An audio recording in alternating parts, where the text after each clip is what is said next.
Salutations à tous ceux qui sont avec nous dans cette émission. Nous vous disons merci, chers amis. Vous êtes nombreux à être là chaque jour pour suivre nos interventions.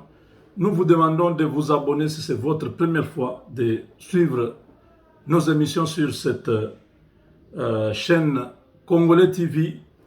Abonnez-vous, partagez nos vidéos et surtout, aimez, commentez aussi. C'est une façon de faire avancer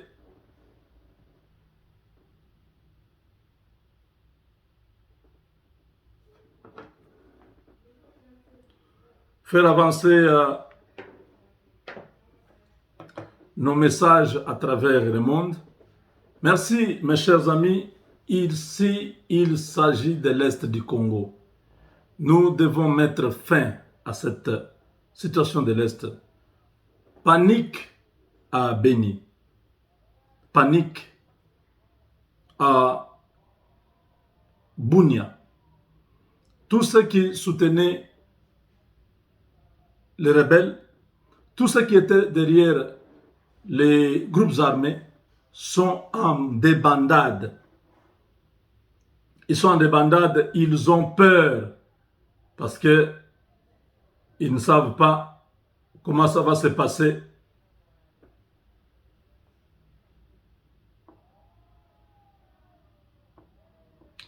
Nous pensons que d'ici là, la vérité sera connue du grand public qui était derrière ces opérations,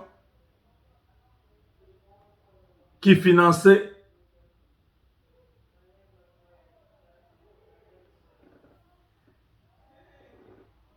une très grande agitation. Les gens s'agitent, les commerçants s'agitent. Ceux qui ont des grands magasins, ceux qui ont des business, ils sont dans l'agitation totale. Et ça, c'est curieux. Les militaires ne comprennent pas. Vous êtes des civils, pourquoi vous voulez quitter le Congo? Ils ont peur que parmi les milices qui sont arrêtées, parce qu'au combat, vous allez voir tout à l'heure là,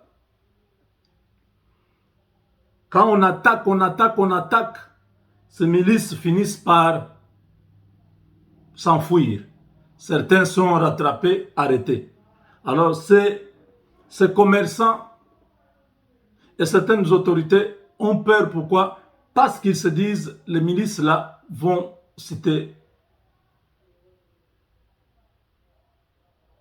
nous citer là-bas. Quand on vous disait, ceux qui sont responsables de ce qui se passe à l'Est sont des Congolais qui ont accepté de travailler avec Kagame.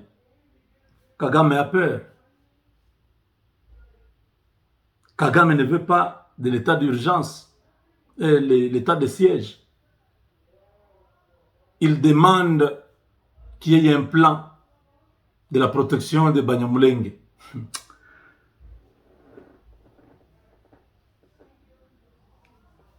C'est très grave, c'est curieux. Un plan de protection de Banyamulenge. Pas un plan de protection de tous les peuples de l'Est du Congo. Ça, c'est curieux. Donc, pour Kagame, il faut protéger ses frères. Si c'est Banande, Batembo, Babembe, Bafuliro, Baounde, tous ces groupes-là, les Bash, ils peuvent mourir, ce n'est pas un problème. Mais que les Banyamulenge soient protégés. Kagame a peur. Kagame a peur.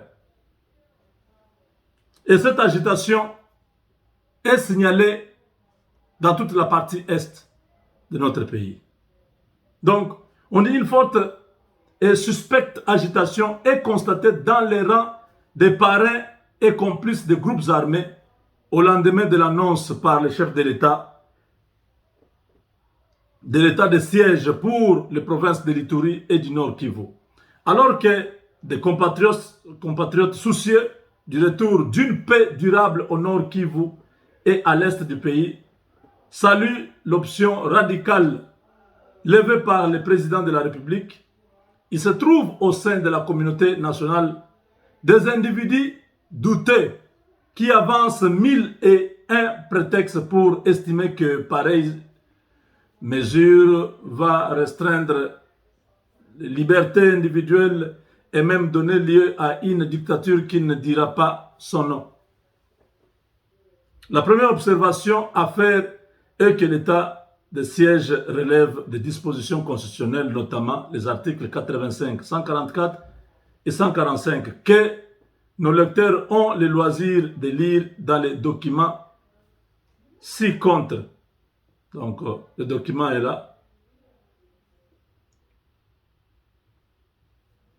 La seconde est que si le constituant a décidé de consigner pareille disposition dans notre loi fondamentale, c'est au regard de l'histoire passée et présente du pays.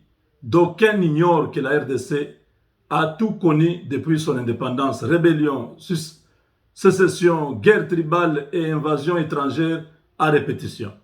À plusieurs moments pénibles de cette histoire, le peuple a connu des partitions de faits avec des micro-États tenus par des seigneurs de guerre ou des envahisseurs étrangers.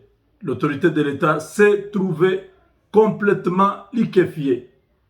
L'armée et la police nationale remplacées par des milices pendant des mois, voire des années, dans plusieurs parties du territoire national. Par conséquent,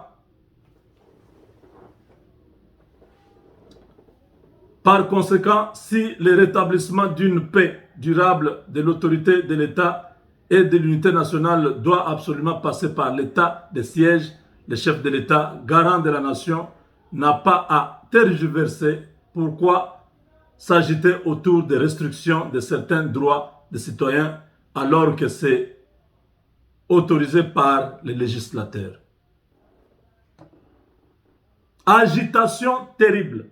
En réalité, les parrains et complices des forces négatives, locales comme étrangères, s'agitent non pas pour réclamer des libertés individuelles, mais plutôt pour pérenniser l'état de non-droit qui leur a permis pendant plusieurs décennies de s'enrichir sans cause au détriment du grand nombre grâce au trafic illicite des ressources naturelles, aux taxes illégales, etc.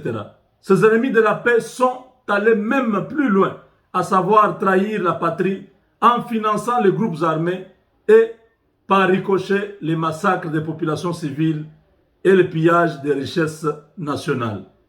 Entre des libertés individuelles qui favorisent l'insécurité et l'absence de l'autorité de l'État et les restrictions porteuses de paix et de sécurité, le choix est clair. Ne peuvent s'agiter que des concitoyens ayant des agendas cachés. Vous avez compris? La paix s'impose, ne se discute pas.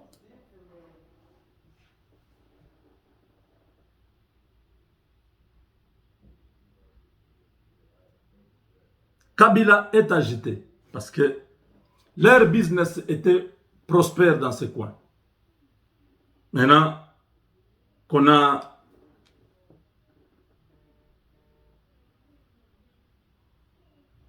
hier déjà, je vous ai dit, la Lucha avait déclaré qu'ils n'ont pas besoin de l'état de siège, il faut que la MONUSCO, l'état congolais et la population puissent aller dans un dialogue pour trouver une solution. Non. Si vous voyez tous ces gens-là en train de refuser l'état de siège, comprenez que tout le monde gagnait quelque chose dans cette affaire de l'Est. Maintenant que Félix Tshisekedi va mettre un terme à cette aventure, la lucha se voit comment son financement va être coupé, parce qu'ils n'auront plus de discours. On leur envoie l'argent chaque mois, parce qu'ils doivent continuer à faire ce bruit-là, et les multinationales doivent continuer à piller notre pays. Trop c'est trop, tout va changer. L'agitation est totale, mais Félix va signer l'ordonnance de l'état de siège dans quelques instants. Avec Dieu, nous vaincrons.